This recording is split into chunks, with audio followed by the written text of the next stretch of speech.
дар вилояти Суғ 3000 гектар заминҳои обӣ бинобар нарасидани оби полизӣ, корношоямии шабакаҳои обкашӣ ва обрасонӣ ҳамчун замини лалмӣ қарор дорад. Инчунин зиёда аз 2000 гектар заминҳо хавфи аз гардиши кишоварзӣ берун монданро доранд. 150 000 гектар заминҳои чарогоҳ дар ҳолати фарсоишёбӣ қарор дорад. Ин мушкилотҳо ҳанӯз ҷой дошта баҳри саривақт пешгирӣ ва бартараф намудани он масъулин чораҷӯӣ мекунанд. Мушкилоти мазкур дар маҷлиси васеи ҳайати мушовараи прокуратураи вилояти Суғд мавриди таҳлил ва баррасӣ қарор гирифт.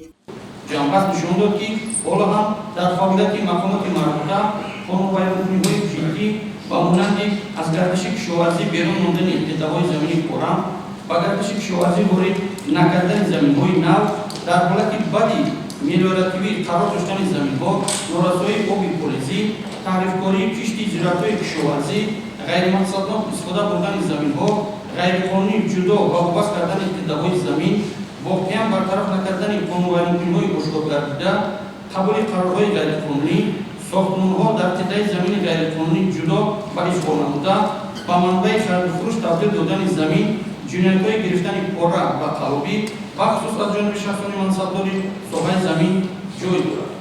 мушкилотҳои мазкур дар маҷлиси васеи ҳайати мушовараи прокуратураи вилояти Суғд баррасӣ гардид. Маҷлис субҳи санаи 2 июн дар толори прокуратураи вилоят баргузор гардид. Дар он натиҷаи ҷамъбасти вазъи иҷрои қонунгузории замин, истифодаи самаранок ва оқилонаи заминҳои кишоварзӣ, аз гардиши кишоварзӣ берун мондан, аз худкунии заминҳои нав, асоснокии ҷудо ва вобаста кардани заминҳои фонди махсус ва захираҳои давлатиро дар 1 сол 3 моҳи аввали соли 2022 баррасӣ намуданд.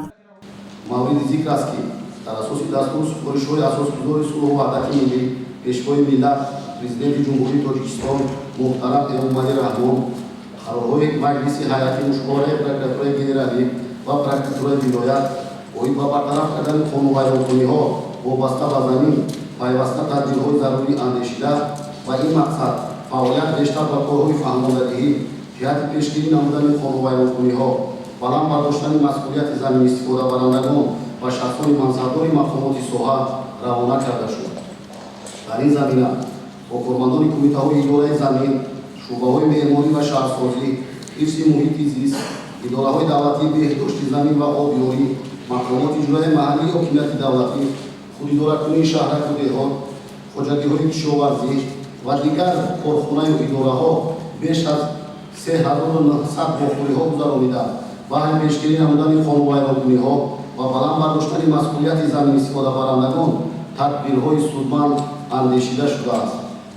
дар маҷлиси машваратии сардори бахши назорати иҷрои қонунгузории замини прокуратураи вилояти Суғд Саид Ҷамол Ҷалолзода оид ба вазъи иҷрои қонунгузории замин маълумот пешниҳод кард. Вай гуфт аз ҷониби чанде аз масъулин қонунвайронкуниҳо ошкор гардида нисбати 291 нафар парвандаи ҷиноятӣ оғоз ва тафтиш карда шуда 571 нафар ба ҷавобгарии интизомӣ, 2389 нафар ба ҷавобгарии маъмурӣ кашида, ба 42 қарорҳои раисони шаҳру ноҳияҳо бинобар бармаҳал ва ғайриқонунӣ будан эътироз оварда шудааст. ҳамчунин дар ин давра 9656 гектар қитъаҳои замин худсарона ишғол ва ғайриқонунӣ вобаста шуда ба ҳолати аввала баргардонда шуданд.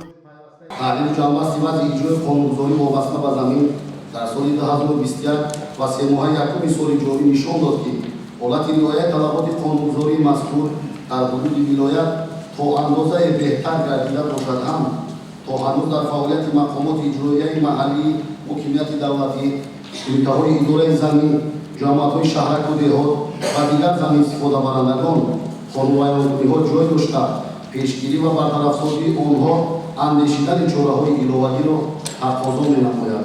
масъулин қонуншиканиҳоро вобаста ба замин ба беназоратии масъулини мақомоти назоратӣ алоқаманд мекунанд. аз ин ҳисоб баъзе аз шаҳрвандон дар заминҳои хоҷагии ёрирасони шахсӣ иморату иншоот сохта дарахтони бисёрсола шинонданд ки ин ҳолат боиси нигаронии кормандони мақомоти прокуратураи вилояти Суғд гардидааст.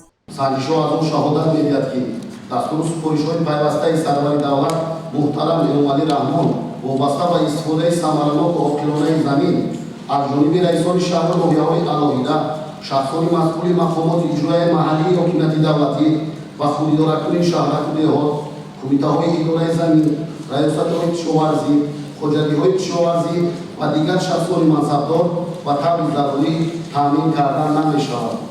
дар натиҷа садҳо гектар заминҳои пурқимати ҳосилхез бебозгашт аз гардиши кишоварзӣ берун монда, чунин омилҳо дар роҳи расидан ба ҳадафи стратегии миллиамон таъмини амнияти озуқавории кишвар, ҳалли масъалаи афзун намудани ҳаҷми истеҳсоли маҳсулоти кишоварзӣ ва таъмини талаботи рӯзафзуни аҳолӣ монеа ба вуҷуд оварда истодааст.